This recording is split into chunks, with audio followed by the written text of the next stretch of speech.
Ora, bem-vindos ao episódio 54 do Triângulo Ofensivo, aqui depois de uma noite histórica para o futebol português. Estamos aqui de volta ao nosso podcast semanal, onde revemos a semana dos três grandes do futebol. Comigo, o vosso moderador benfiquista, desta vez não venho deprimido, André Duarte, orgulhosamente benfiquista esta semana, e com o nosso representante portista, Ricardo Martins. Como estás, Ricardo? Uma muito boa noite a todos. Estou bem disposto, obrigado, André. E tu, como é que estás, vocês os dois? Estou otimamente disposto. E o nosso representante sportinguista, como é que está, Igor Mota? Estou bem também, muito feliz. Vamos a isso então, começando pela semana mais aborrecida das três, só para despachar logo, que isto não interessa a ninguém.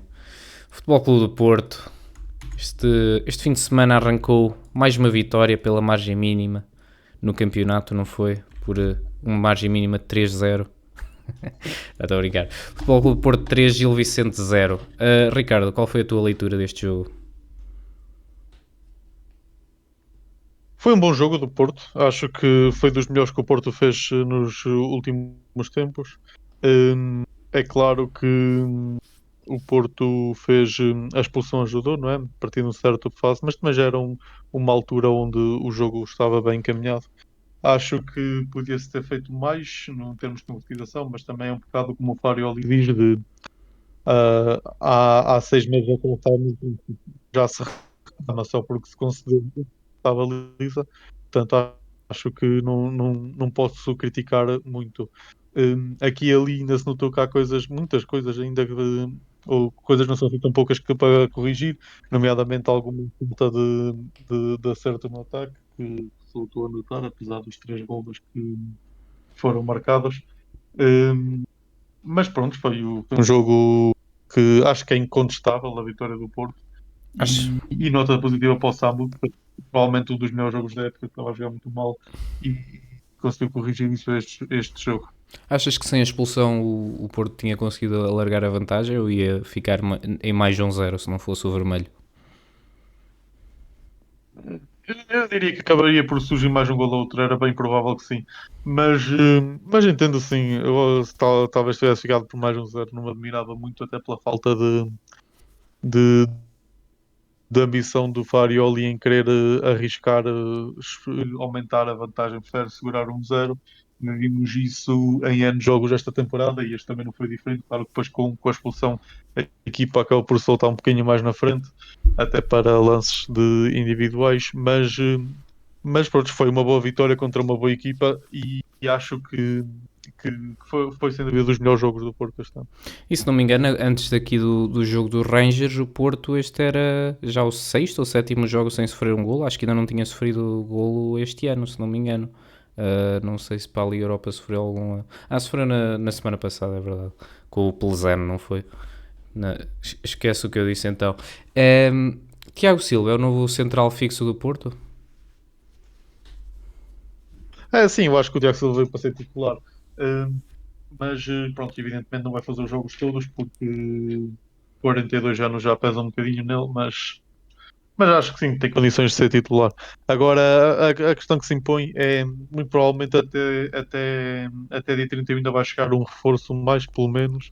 Fala-se eventualmente dois, mas acho que o Porto tem um plantel muito equilibrado, mas nota-se que o Fábio está a falhar em dar algum rejuvenescimento à equipa. O Pietuzevski penso que vai ter um papel importante nessa fase, mais tarde ou mais cedo, mas acho que neste momento era importante o Porto meter sangue novo na equipa. Existem jogadores em sub-rendimento há já algum tempo e não pesou mais em pontos perdidos porque ora por mérito do Porto também, ora por alguma casualidade de sorte, mas a verdade é que a equipa já vem em sub-rendimento há algum tempo e poderia evitar toda esta situação colocando sangue novo que venha a rejuvenescer. E há alguns jogadores que já estão a merecer banco.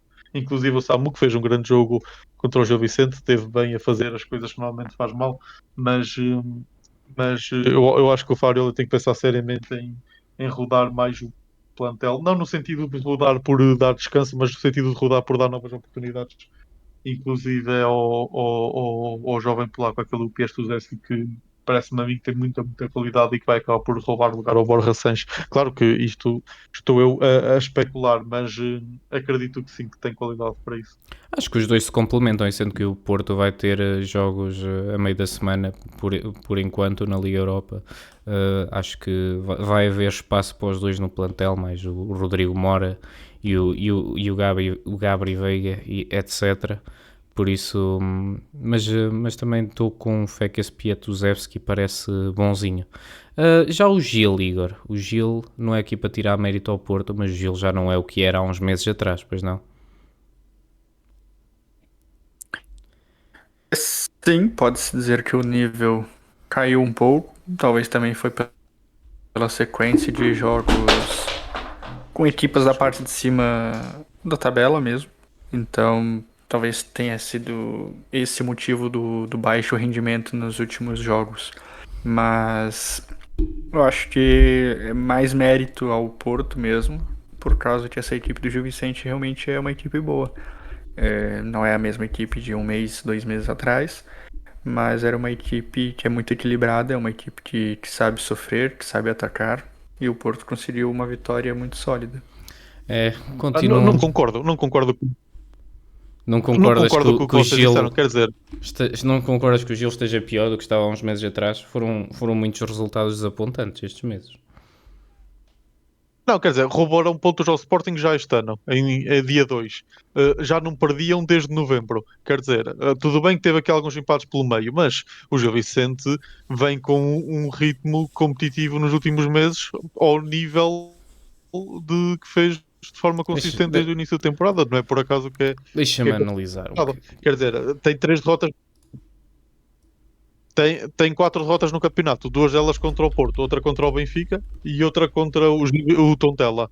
Quer dizer, e Sim, mas entretanto teve alguns pontos ao Exato, Sporting, mas... só não por Pá, acaso. Quer dizer. empate Mas, com o por Casa exemplo, Pia, perdeu empate pontos com... em casa pro Rio Ave. Sim. Exato, perdeu pontos em casa pro Rio Ave. Perdeu pontos fora, sendo que tinha a partida, não vou dizer na mão, mas jogou a partida melhor e não conseguiu fazer o gol que iria decretar a vitória. E acabou cedendo o empate ao Arouca fora. Então, assim, são equipes que até são abaixo dele na tabela, que ele não consegue converter Aliás, isso em vitórias. tu dizes, Então, não tinha um jogo sem... Já não perdia há não sei quanto tempo. Eu digo-te, antes do Nacional já não ganhava há 7 jogos. Que é diferente. Por isso, também se pode dizer Pelo isso. Foram meio só empatou com o empates. Sporting, Está bem, empatou com o Sporting, mas mas empatou com o não Sporting. ganhou mais ninguém. E perdeu com o Tondela. Eu não concordo com a Tá tua bem, André, tem análise. 4 contra o Porto, o que é que és que te diga? Vais Espera aí, dizer que está em mau rendimento? tens de Está falar em mais mau perto do microfone, senão não te ouço. Repete. mas rendimento. é um baixo rendimento que vem tendo depois de dezembro, ali, meio de novembro. É só ir buscar. É empate com o Casa Pia, que está na parte de baixo da tabela, empate com o Arouca, que está na parte de baixo da tabela, empate com o Rio Ave, que está no meio de tabela. Então, assim, não adianta tu fazer bons jogos contra Porto, Sport, Benfica, Braga e chegar na parte de baixo e tu não render. Então, assim, vem caindo de rendimento. Não é o mesmo Gil Vicente que era de outubro, de setembro, que vinha apresentando um belo futebol. Não discutas o inegável, Ricardo. O Gil Vicente estava nas lonas quando o encontraste. Admites? Não. Este Gil Vicente ganhava o Benfica. O Benfica, isto já não é o mesmo Benfica de há uma semana atrás. Está bem? Mas primeiro Porto, acabou agora o jogo com os Rangers. O que é que tu achaste? 3-1, 3-1 se não me engano. Penso que terminou 3-1, certo? Que eu não estava a prestar atenção, por isso é que trago aqui. Isso. Exatamente. Terminou 3-1. Resume-me tu o que é que se passou neste jogo. Estou? Pronto, foi um excelente primeira parte do Porto e uma péssima segunda parte aborrecida. A donha do Porto no segundo tempo. O Porto começou mal o jogo com uma desatenção na saída de bola, coisa que, pronto, também há que dizer, raramente aconteceu esta temporada. Se há coisa que se pode elogiar do Porto esta temporada é sobretudo as saídas de bola. Por acaso saiu mal a equipa a partir de trás e acabou por consentir o golo. Pronto, não vou dizer fortuito, mas foi um golo que muito, muito consentido pela defesa do Porto. Mas a equipa reagiu bem, foi atrás do resultado que sabia que tinha que ganhar para evitar mais 2 jogos numa fase complicada daqui a um mês. E fez por merecer na primeira parte os 3 golos que marcou. Foram 3, podiam ter sido mais. Na minha opinião, ficou um penalti por assinalar, que acabou por também por não ser muito relevante. E na segunda parte, com 3-1, Porto baixou o ritmo, quis poupar-se com bola. Pronto, fez o Farrell e fez o que achou melhor para o cômputo geral da equipa, face à sequência de jogos que vai ter, mas é sempre um pouco aborrecido de assistir um jogo quando na segunda parte a equipa que tem mais qualidade decide que não quer jogar mais ou que não quer arriscar nada que seja, a não ser poupar os seus jogadores para os próximos desafios. Pronto, já é o que é, foi o que foi. A equipa teve muito bem na primeira parte, valeu o jogo por esse primeiro tempo que fez, mas é um jogo que acaba por ficar sem grande história. Valeu os 3 pontos, valeu o apuramento entre os 8 primeiros, que era, acho que disse isso no fim de semana passado, que era muito importante que o Porto ganhasse, no sentido de evitar mais 2 jogos numa sequência daqui a um mês, onde vamos ter que jogar com o Sporting para o campeonato, vamos jogar 2 jogos com o Sporting na taça, ter que ir à luz também para o campeonato, vão ser jogos fundamentais para conseguir fechar o campeonato, caso consigamos não perder pontos, principalmente para o Sporting, e lutar pela Taça Portugal, claro. Portanto, foi fundamental este apuramento. Acho que o Porto tem tudo para fazer um fevereiro que vai ser muito difícil com relativo espaço para conseguir treinar pelo meio. E pronto, foi missão cumprida, apesar da fraca segunda parte. Quem é que o Porto pode enfrentar ainda na próxima eliminatória? Pois da Liga agora não Europa? sabes porque agora o que acontece é que tem que jogar as equipas que estavam entre o 8º e o 24º para se ficarem só 8 e essas 8 confrontar com quem por sorteio com as outras 8. Portanto, não se sabe ainda tem outro ainda. sorteio? Ok. Tem um sorteio, acho que é a mesma coisa que na Champions, não é? Tem um sorteio das equipas que vão ficar entre o 8º e o 24º e depois tem outro sorteio a seguir para ver quem dessas equipas vai jogar com Eu as tinha a ideia primeiras. que já não há mais um sorteio, que já está mais ou menos definido, que há 4 equipas mais ou menos que cada uma das 8 que passa pode enfrentar. Pelo menos eu ouvi dizer que o Sporting ainda tem a hipótese de jogar com o Benfica, mas não sei exatamente como é que funciona, mas achas que tem boas hipóteses de ganhar a Liga Europa ao Porto? Vai depender muito de se o Porto vai conseguir fechar o campeonato, na minha opinião. Porque em fevereiro o Porto vai à Luz e recebe o Sporting. Se por acaso, eventualmente, hipoteticamente, o Porto conseguir fechar o campeonato cedo, eu acredito que quando começarem os oitavos da Champions, da Liga Europa, perdão, Calma. creio que já está. Para o ano vai a Champions, calma. Mas estava eu a dizer, eu acredito que em março o Porto pode chegar já muito bem encaminhado, se as coisas correrem bem em fevereiro, e aí acredito que o Farioli hipoteticamente se concentre na Liga Europa e na Taça de Portugal, visto que o campeonato poderá já estar fechado. Se, por outro lado, o Sporting fica reduzido em espaço, acredito que vai ser muito mais difícil o Porto ganhar a Liga Europa, porque vai ter que fazer escolhas entre um e outro. Acredito que vai querer ganhar todos na mesma, obviamente, mas com esse nível de rotatividade acredito que vai ser um bocadinho mais difícil. Mas acredito que o Porto tem as suas hipóteses, acredito que seja top 3 favoritos neste momento, mesmo com estas más exibições. Mas vamos ver como é que as equipas vão chegar a março quando começar os oitavos. Muito bem, Igor, tens comentários ou avançamos para a semana do Sporting? Para falar que o Ricardo está sendo muito pé no chão, porque o Porto vai chegar em março já campeão, e todos sabem disso. Tem 7 pontos de vantagem, vai abrir mais um. Vai chegar com pelo menos 10 pontos de vantagem em março, se não mais.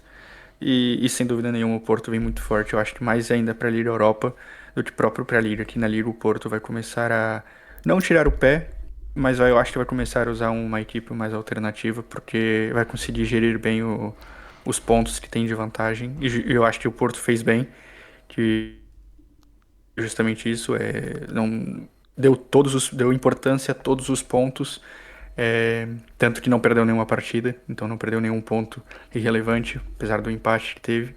mas o Porto vai sem dúvida nenhuma chegar em março, eu acho que muito mais focado na Liga Europa, que tem muitas chances e chances grandíssimas de ganhar, e com a Liga já quase que no seu bolso. É só isso. Os milagres acontecem, é só o que eu quero dizer. Os milagres O acontecem. raio não cai 2 vezes no mesmo lugar, André. Não, calma. Isto. Vai, eu Tem acho calma. É preciso ter muita calma. Ainda falta meia época. Bem, semana do Sporting. Diz, desculpa. Não, só para concluir este assunto, eu acho que o clássico em 15 dias do Sporting vir ao Dragão vai ser fundamental. Muito bem. Hipoteticamente, se o Sporting ganha no Dragão, fica a 4 pontos. O Porto tem que ir a muito pouco tempo depois. Sim. Aí muda o cenário, mas eu tô já contando que o máximo que eu acho que pode acontecer é um empate. Mas sim, muda todo o cenário. Uhum. Muito bem. Ciclos pode passar de 7 para 1 ponto muito rapidamente. Desculpa, cortaste um bocadinho no início, Ricardo. Disseste o quê? Não, eu só estava a dizer que em 2 clássicos mal jogados do Porto, que pode passar de 7 pontos para apenas 1, com quase todo o campeonato ainda por decorrer a segunda volta. Portanto, Não é 7 sei. pontos. Acho que Tens de vai estar depender preocupado com 10 pontos, Ricardo. 10 pontos. É essa a conta que tens de fazer. Agora, qual 7, qual coisa? 10 pontos. Benfica. 10 pontos é o que precisamos de isso, né? recuperar. Ai, meu Deus. Com estes 7 pontos. A semana do Pro Sporting. Benfica já acabou o campeonato, André. Não Pro Benfica acabou já nada. acabou. Ainda não acabou. Não acabou Se até eu se dizer o que Porto acabou. ganhar do Sporting, acabou o campeonato. O Porto é campeão e ponto final. Isso André, ainda vamos ver. André, quando estivermos aqui a discutir a luta pelo terceiro e o quarto lugar, tu dás a tua opinião. Entretanto, deixa-me falar comigo. Tá bem, ok. Bem, Arouca Sporting, Arouca 1, Sporting 2. Um bocadinho de sorte, Igor, e um bocadinho de Luís Soares, não é? Exato. Não. É, sorte ou não sorte, eu diria que é mais também a equipe que quis buscar a todo momento o gol. A Arouca não foi muito diferente, também teve suas chances, não conseguiu ser eficiente. Assim como o Sporting também errou muitas vezes a pontaria. E em uma das 3 ou 4 que foram ao gol, conseguiu marcar 2. E sim, o Luís Soares sendo mais uma vez uma peça fundamental para essa equipe que não vou aqui chover no molhado. É um jogador muito fora da curva. Eu não estava à espera que um jogo com o Arouca fosse tão intranquilo. Tu estavas? Eu acho que ninguém, eu acho que nem os próprios atletas, para falar a verdade, não menosprezando o Arouca, mas normalmente quando tu vai jogar com o adversário, tu olha para onde está o teu adversário e tu olha a tua colocação. Então acho que era uma vitória que não precisava ser tão suada. O Sporting, eu acho que correu mais do que pensou que iria correr. E pronto, até por isso que eu acho que até a partida do meio de semana, ontem no caso, foi mais cansativa em alguns momentos, senti o Sporting, mas enfim, isso falamos depois. Mas essa partida realmente tirou um suor a mais do Sporting e sim, não precisava por uma equipe tão frágil como é o Arouca, não precisava ter sido dessa maneira. E acho que se calhar foi dessa maneira porque eles queriam poupar um bocadinho para a Champions, não achaste? Exatamente, era isso que eu ia dizer, tanto nesse jogo quanto no meio de semana. No meio de semana, lógico, é outra competição, é outro ímpeto, mas eu tô sentindo que os jogadores eles estão se poupando em muitos momentos da partida já. Momentos que eles realmente deixam a bola para o adversário e realmente eles ficam ali resguardados para conseguir manter um físico ou conseguir chegar no fim da partida com fôlego ainda. Já vem de algumas partidas acontecendo isso. Com o Arouca aconteceu justamente pelo fato que o Sporting precisava da vitória e não estava com o resultado a seu favor. E no meio de semana, pronto, falamos depois. Uma coisa que me tem perturbado, o Mateus Reis tem jogado muito a titular. Eu não sei se isto é por causa das lesões, se também é por causa de poupar jogadores, mas não te tira anos de vida ver o pisa-cabeças ali na defesa? E claro, sim, ele é titular como um um defesa central, o que fica pior ainda. Já não gosto dele como lateral.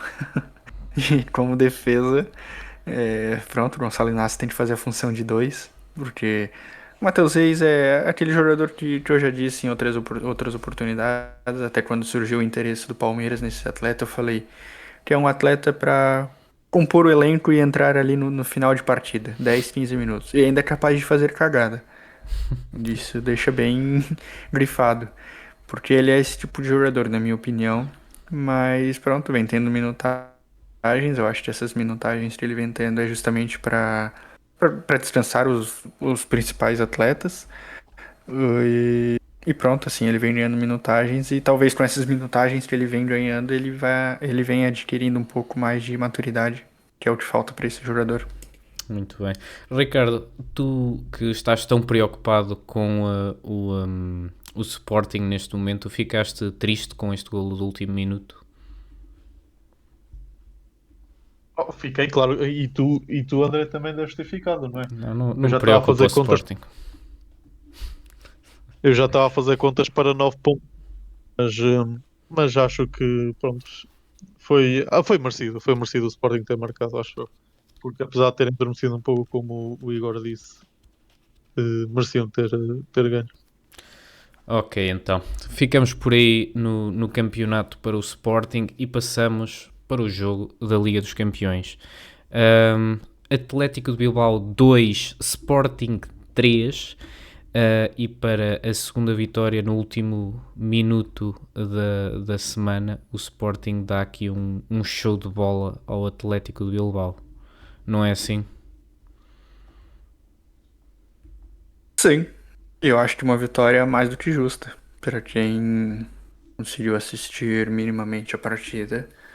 Eu acho que o Sporting tomou 2 gols que, pronto, méritos também do adversário, mas realmente foram em 2 ocasiões muito específicas. Eu acho que não teve tantos outros sustos durante a partida. O Sporting O entrou próprio mal. Rui Silva,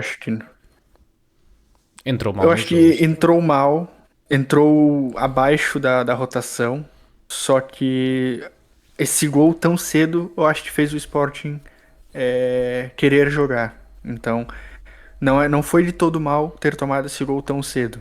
Porque esse gol muito cedo faz com que tu consiga se recuperar. Tu tem 80 minutos, 85 minutos ainda para se recuperar na partida. E, sim, concordo que começou numa rotação abaixo, mas eu acho que foi uma vitória merecida do Sport. A segunda parte acho que foi melhor que a primeira. Qual é que foi o jogador-chave neste jogo para ti?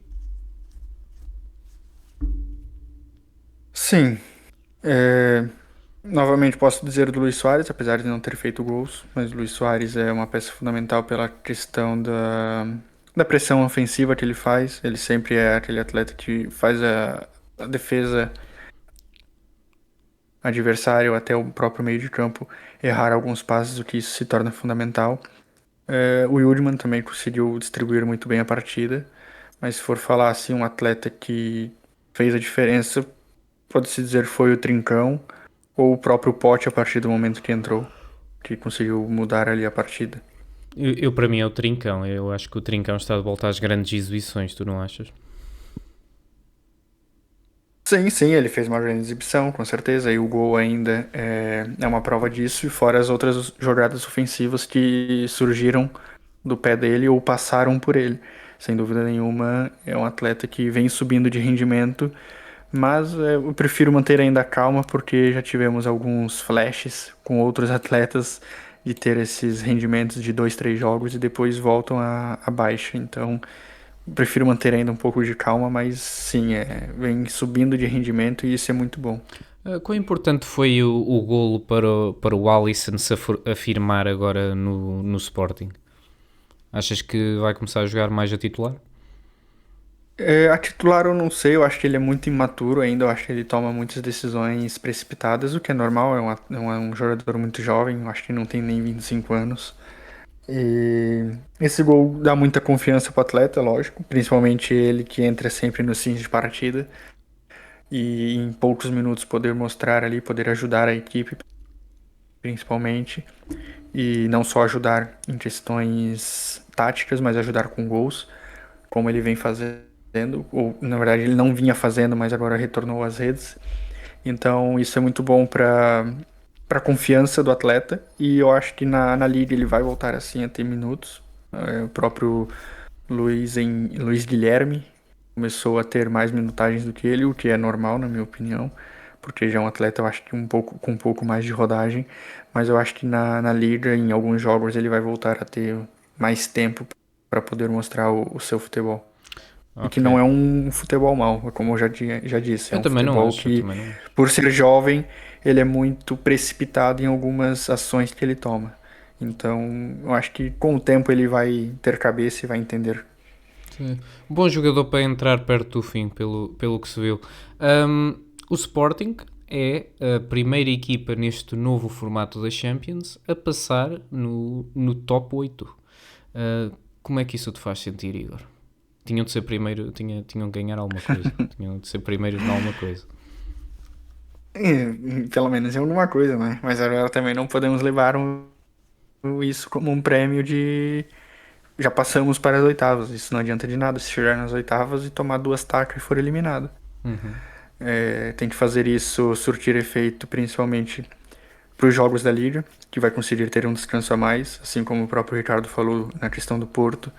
Esse calendário que tu tira 2 datas a mais, tu consegue descansar mais os teus atletas, é muito importante para o esporte que vem tendo, na minha opinião, já algumas partidas vem tendo uma queda de rendimento, não na partida toda, mas em alguns momentos da partida o esporte entra ali um pouco abaixo, ou no meio da partida parece que a equipe inteira se desliga, alguns atletas dá para ver nitidamente que estão cansados, então ter essas 2 datas livres para poder descansar os atletas é muito importante.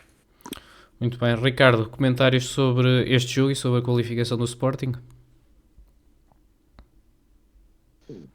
Tiveram todo o mérito. Acho que concederam 2 golos que em condições normais não concediam.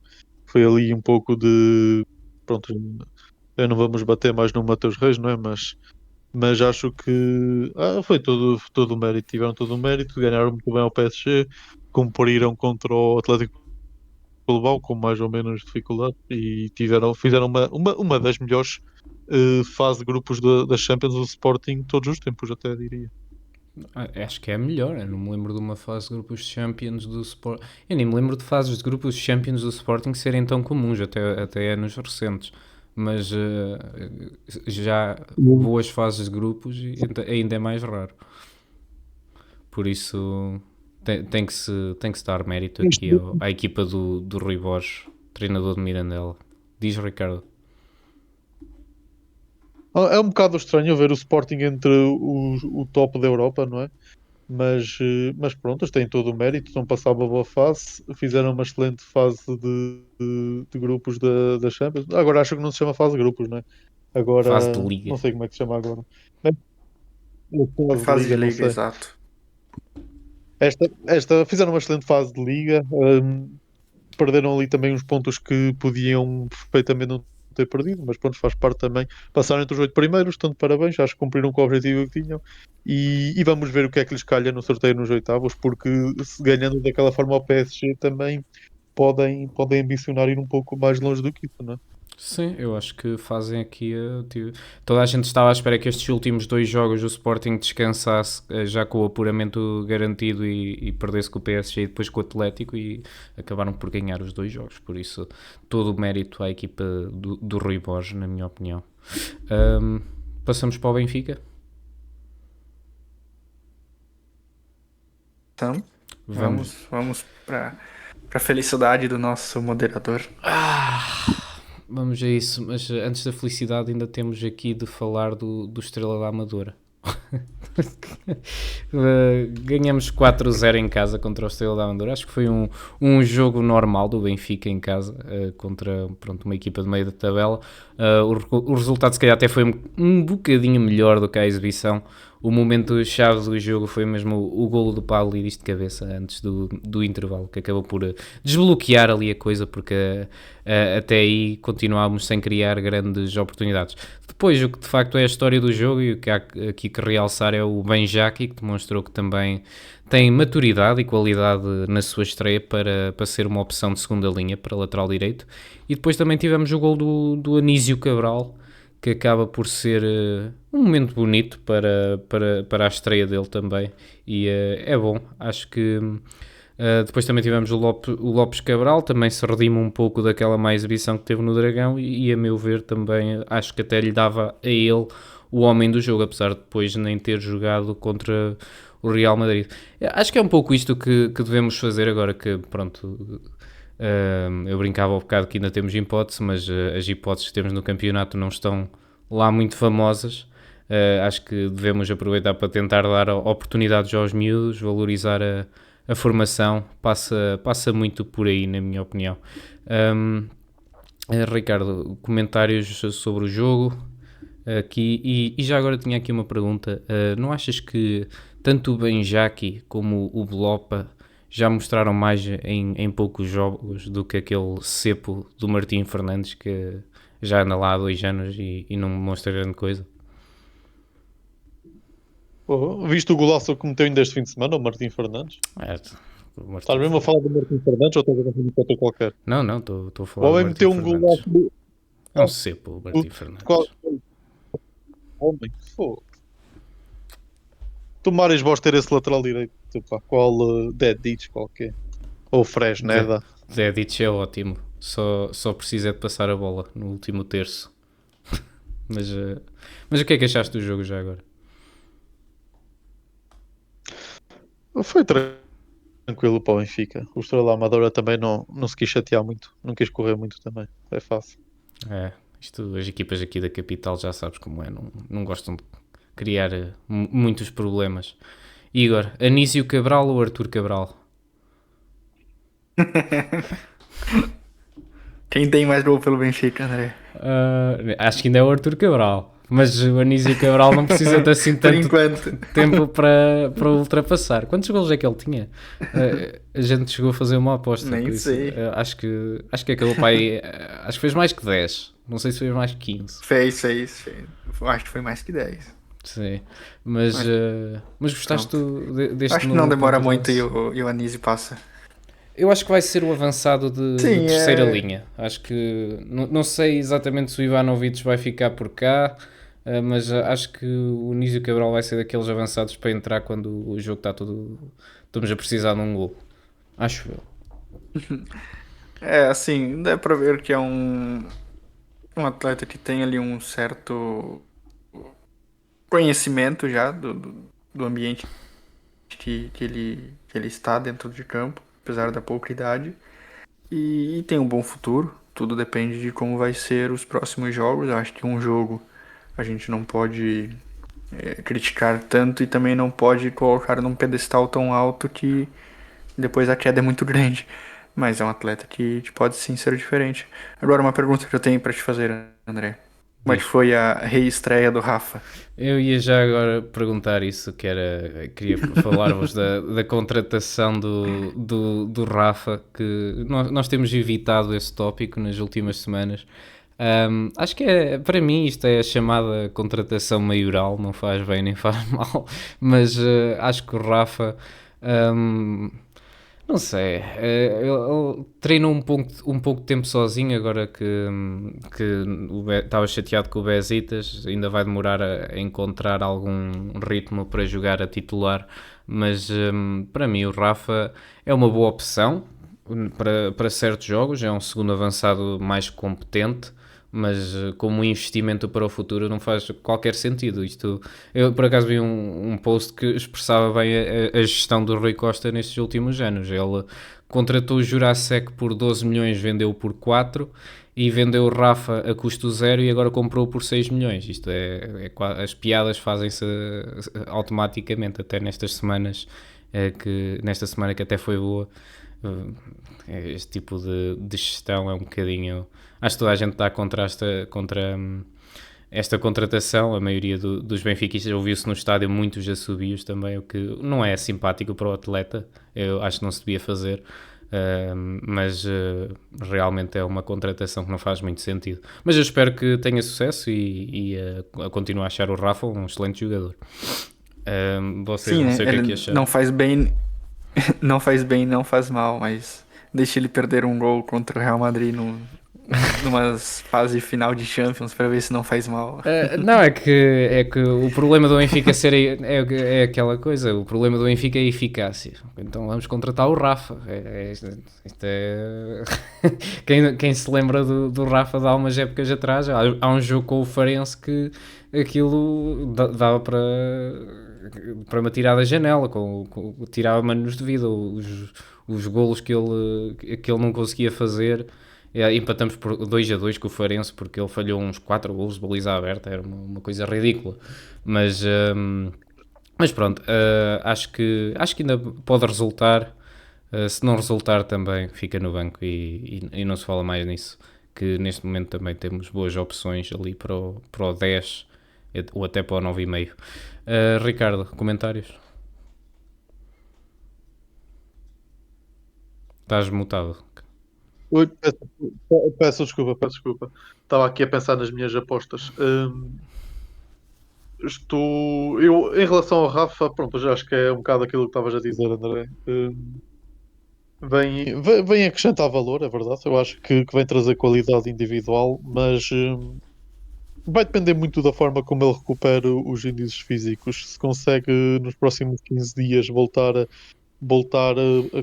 a ser capaz de fazer 90 minutos de qualidade, ou pelo menos 65, 70 minutos, vai ser um jogador muito útil, na minha opinião.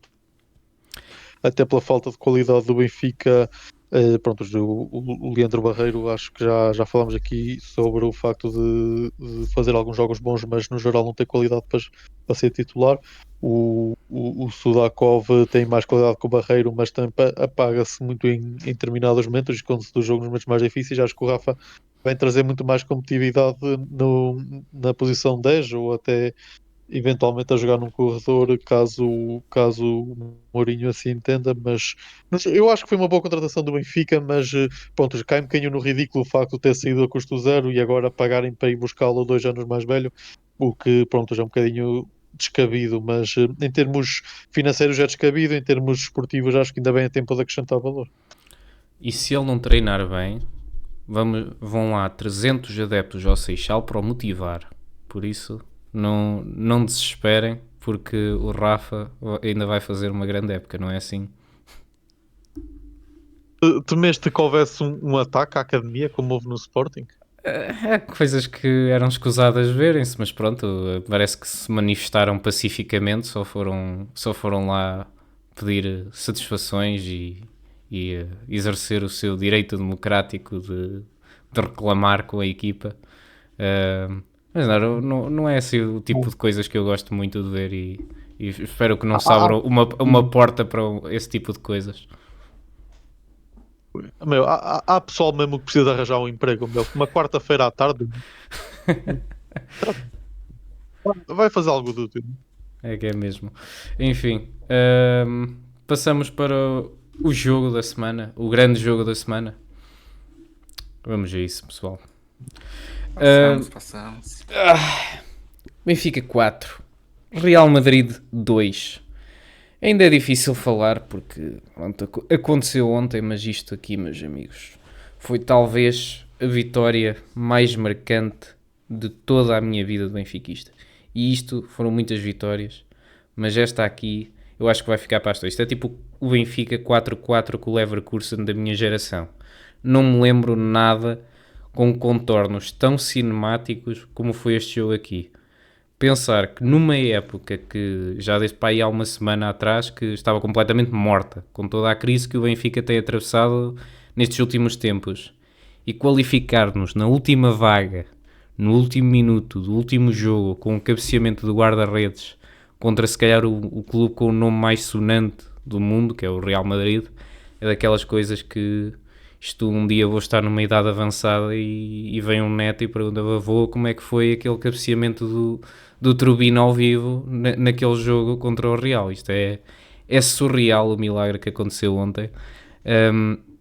Indo ao jogo em si, voltando à terra, para não ocupar aqui muito tempo de antena, foi um jogo espetacular do Benfica, aliado assim também a uma exibição defensiva muito pobre do Real Madrid. Isto aqui era para o Benfica ter ganho 5, 6, 7, quando quiséssemos. Tivemos oportunidades para isso. O Real foi lá 2 vezes e marcou 2 vezes, graças à eficácia do Mbappé. Mas os jogadores do Benfica, todos eles, jogaram o que nunca os vi jogar. Pavlidis já não me surpreende, mas nunca vi também a qualidade exibida pelo Prestiani, que esteve espetacular, pelo Sheldrup, que apareceu estas últimas semanas e fez aqui um jogo, se calhar o melhor jogo da carreira dele. Mesmo o próprio Leandro Barreiro, que tem aquela partida épica ao segundo posto, mas também fez um grande jogo. Toda a equipa esteve excepcional, lutaram por cada bola com 10 vezes mais intensidade que os jogadores do Real, faziam a defesa e meio campo do Real parecer uma equipa amadora, e depois os últimos anos, os últimos minutos foram ali místicos, benfiquismo em todos os sentidos, o Turbino confuso, a achar que ainda tinha que perder tempo e estávamos a precisar de um golo. Um minuto depois vai lá e marca de cabeça. É a celebração do Mourinho com o apanha-bolas, coisas de filme mesmo. Não vou dizer mais, porque acho que só experienciado é que isto tem o seu verdadeiro significado. Ricardo, diz lá se tens alguma coisa a dizer para desvalorizar este grande momento da equipa do Benfica. Não, acho que o Benfica fez um bom jogo. Uh, Podiam ter marcado muitos mais. Acho que foi escusado terem sofrido. Foi poucas vezes que o Real Madrid foi lá à frente com perigo, mas o Benfica fez o que tinha a fazer, que era dar a machadada neste Real Madrid, que pronto, também tenho que dizer que é fraquíssimo a defesa do Real Madrid. Foi patético a forma como a equipa se dividia em 5 que atacavam e 5 que defendiam em quase todos os momentos do jogo. Aquele meio campo com Arda Güler, Bellingham, que, pronto, que não são propriamente os jogadores que mais apoio defensivo davam ao Tchouaméni e aos 4 defesas, que prontos, que aqueles centrais também não dão muita confiança. A própria entrada do Asensio para já com o amarelo é completamente descabida. E pronto, e o Benfica, claro, fez o que tinha a fazer. Podia ter feito o que fez muito mais cedo, mas pronto, estava, como é que dizia o outro, estava escrito nas estrelas que ia acontecer assim, não Na é? estrela mística. E, e, foi justo a diferença dos 2 golos para ainda permanecerem na Champions. O Real Madrid nunca quer apanhar o Benfica, eles sabem da história. Igor, o Asensio, estávamos a falar dele, pese embora a assistência dele no primeiro golo do Real, isto foi uma noite muito má para o Asensio e para todo o Real Madrid também. E quando que não é uma noite muito má do Asensio? Pronto, a defesa do Real Madrid é isso que vocês já disseram, é muito ruim. É um problema que não é de agora, não é do Arbeloa, não é do Xabi Alonso, e já acontecia isso com o Ancelotti. Foi em alguns momentos que o Real Madrid perdeu forças. Eu acho que muito passa pela questão do Rudiger, que era um xerife, e a queda de rendimento do Rudiger muito rápida fez com que o Asensio, que é muito jovem, tivesse que talvez tomar a frente dessa linha de defesa, e ele não está preparado para isso. E pronto, os outros jogadores, o Hudson, o próprio Carreiras, que não é tão ruim, e o Fede Valverde, que está improvisado ali, mas é uma defesa muito ruim mesmo. Eu acho que o Courtois, coitado, ele deve chorar todos os dias de imaginar que ele tem que treinar com esses bagres, porque ele deve rezar todos os dias também e erguer as mãos para os céus pedindo para que venham alguns defensores ali para ajudar ele, porque tirando o Courtois dessa linha de defesa tá muito fraquíssima e o Real Madrid vai sofrer muito. Mas pronto, não falando do Real Madrid, eu acho que mais engrandecer mesmo a vitória do Benfica, que foi muito, muito merecida e poderia ter sido muito mais. Engrandece. O Carreras nem se viu no jogo, ele passou o Prestiani, acho que o controlou bem na recuperação defensiva. O Carreras não se viu o jogo todo. Depois, eu estava aqui a pensar, sabem quem é que é, vocês vão saber, mas sabem quem é que é o treinador ideal para o Real Madrid neste momento? Tentem adivinhar. Schmidt, não vai dizer que é o Schmidt. Não. Schmidt ainda era pior. Eu tenho o treinador ideal. Pro Real Madrid é o Rubem Amorim. Não, Ricardo, tenta adivinhar. Sei quem é.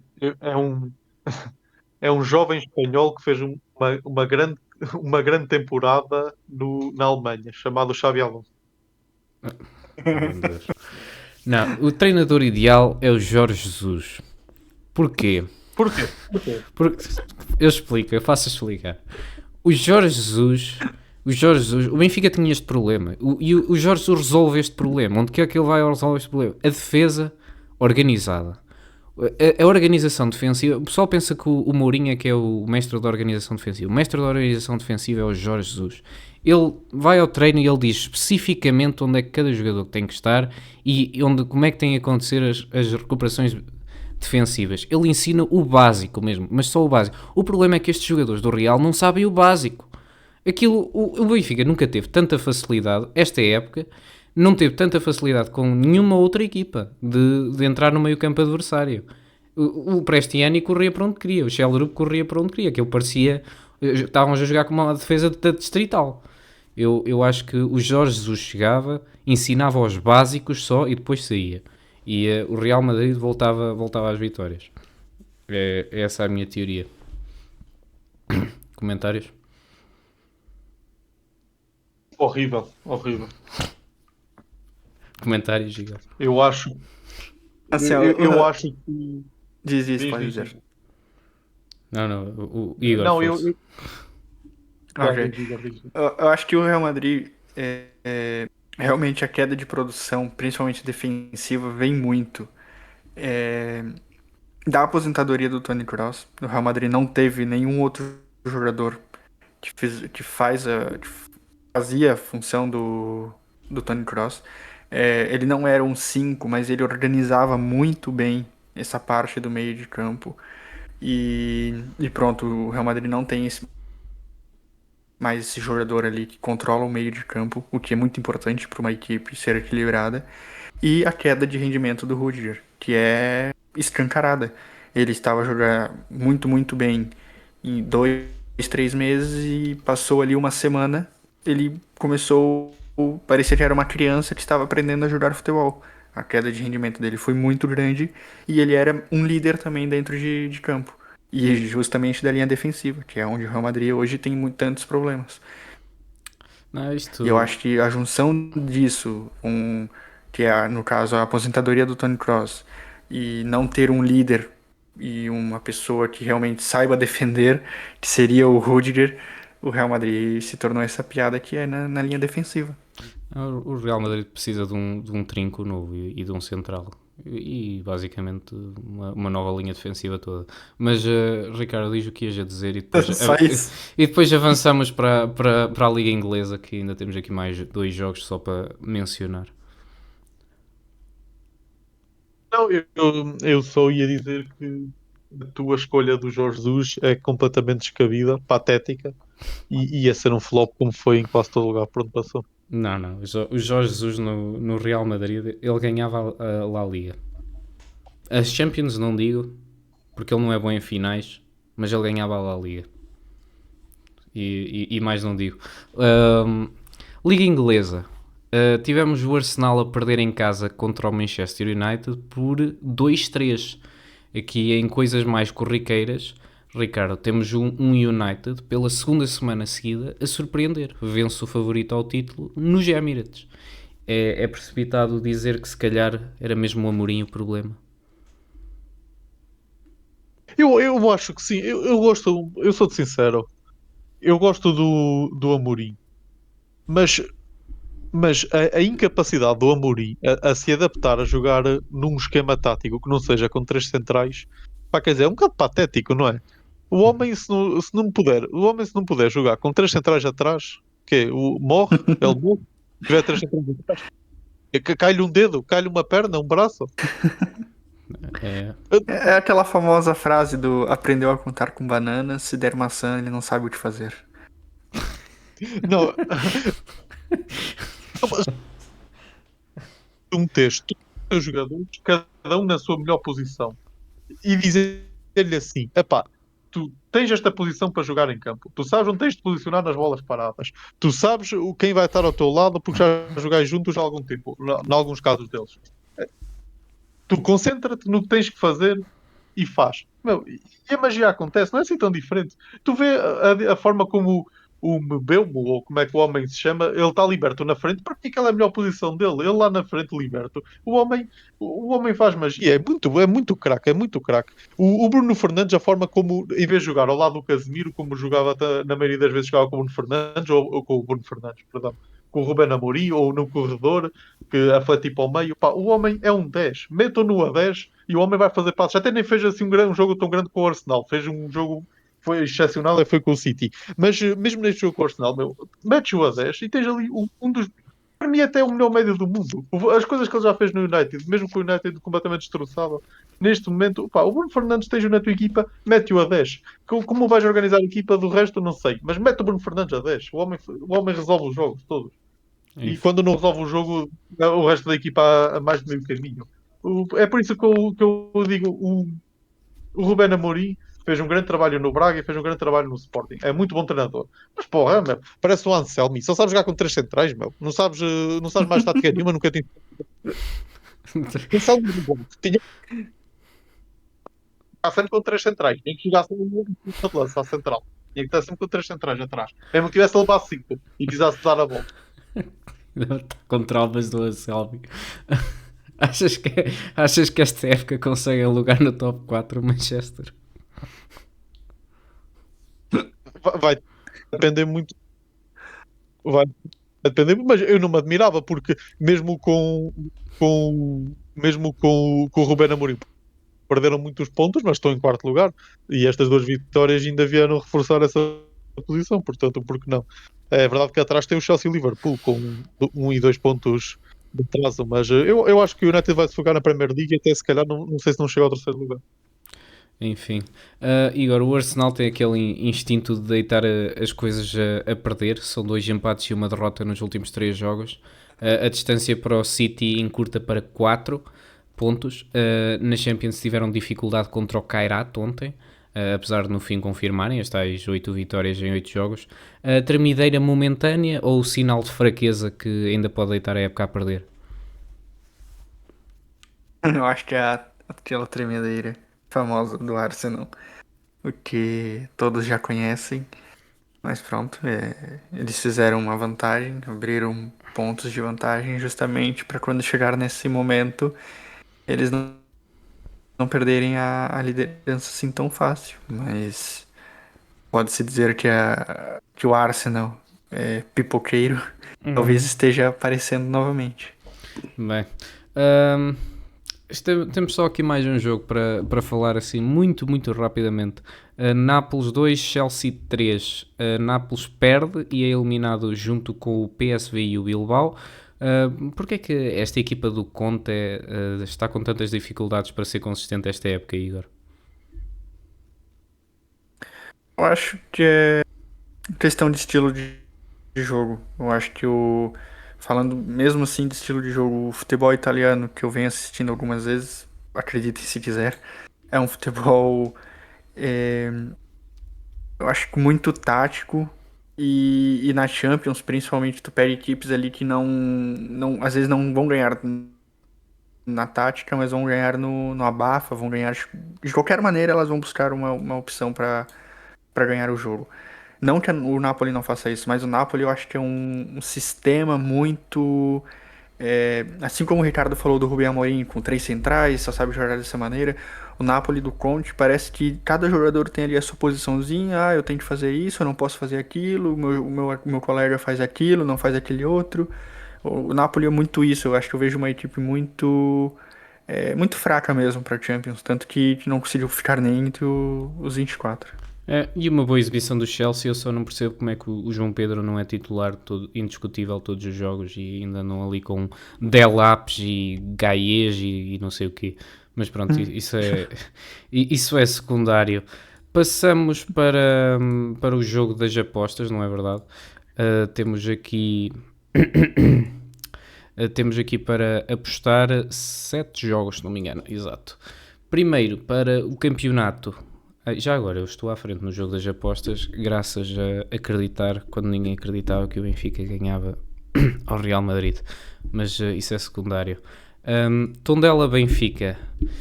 André, agora sou eu que começo a apostar. Eu aposto 1-3 e gol do Sheldrup. Tu, Ricardo. 2-0 Pavlidis. 0-2 Pavlidis. Muito bem, Igor, diz aí. 3-0 Benfica. 0-3 Benfica e Sudakov. gol de Sudakov. Isto, só temos um ucraniano que marca nesta equipa, Igor. Só para te dizer. Sporting Nacional. Eu vou ser audaz na minha aposta e vou apostar 2-2 com um golo do Trincão. Ricardo.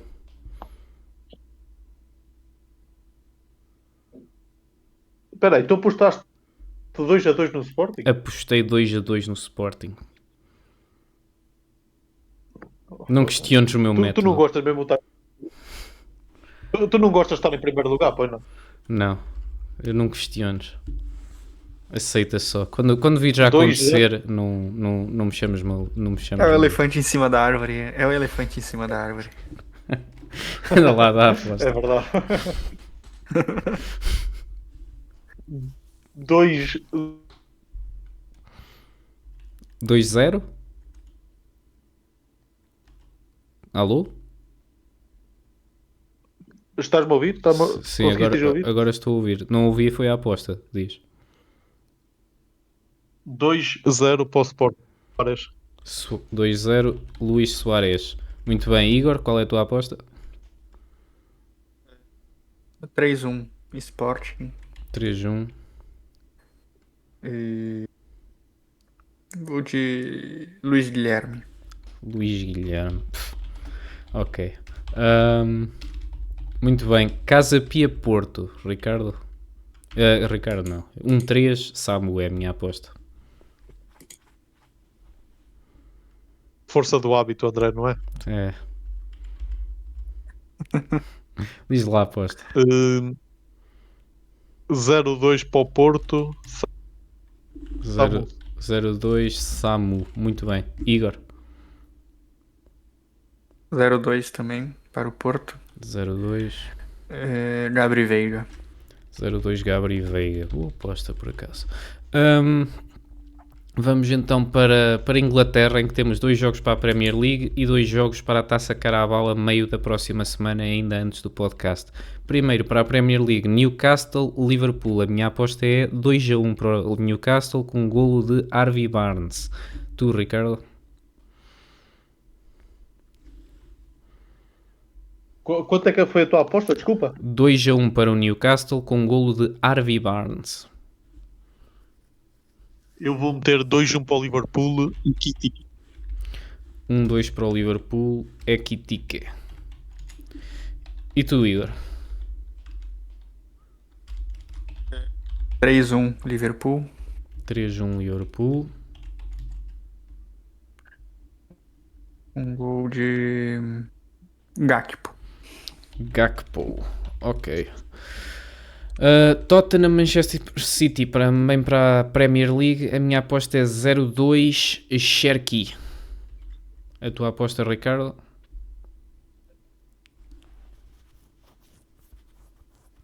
1-2 1-2 para o City. Cherki. Cherki também. Muito bem. E a tua aposta, Igor? 3-1 City. 1-3.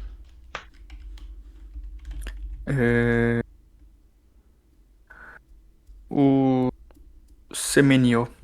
Semenyo. boa aposta.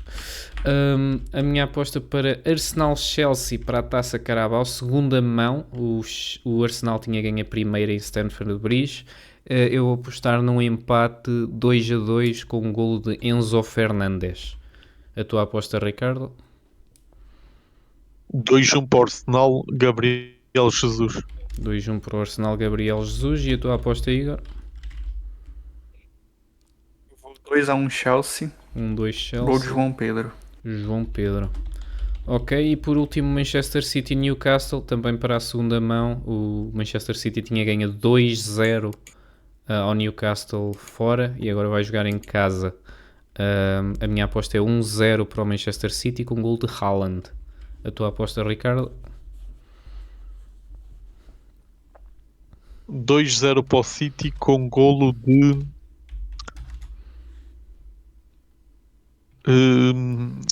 Cherki. Cherki, muito bem. A tua aposta, Igor? 2-1 City, Phil Foden. 2-1 City, Phil Foden. E pronto, termina mais um episódio do Triângulo Ofensivo. Muito obrigado a todos os que nos ouviram até ao fim. Alguma nota, Igor? Somente agradecer aos nossos ouvintes. Alguma nota, Ricardo? Desejar uma boa noite a todos e um ótimo fim de semana para quem já está de fim de semana. Uma boa noite a todos e até à próxima.